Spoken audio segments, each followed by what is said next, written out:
In this video, I'm going to teach you how to add DNS in Vercel.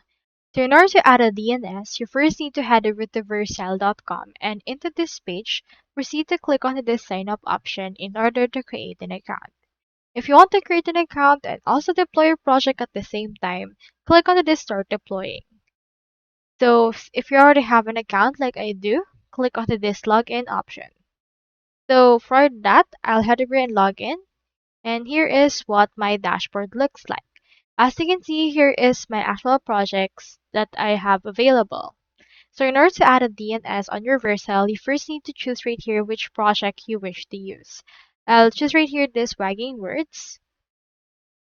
And once you have selected the project, next thing you need to do is to add a DNS by going over right here to the settings of that particular project. You can head over to the deployment settings and you can see the builds as well as log times, speeds, and all of the things that you have available. You can also access right here the source and open graphs as well as the location.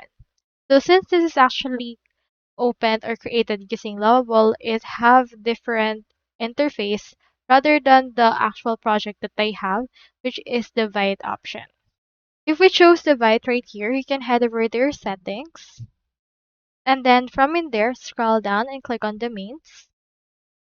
After that, you should be able to see in here this. So in there, you can just click on edit on any domain that you have. Choose in here the connection to the environment. And in there, you can see these options right here. Click on save once you're done. And you can also click on learn more and it will give you the DNS records that you wish to have. Just copy the type, the name, as well as the value and add it to your domain registrar. And in this, you can add this DNS to your domain and after that, just click on refresh in order to verify its specificity. So that's all there is today and I hope this video helped you out.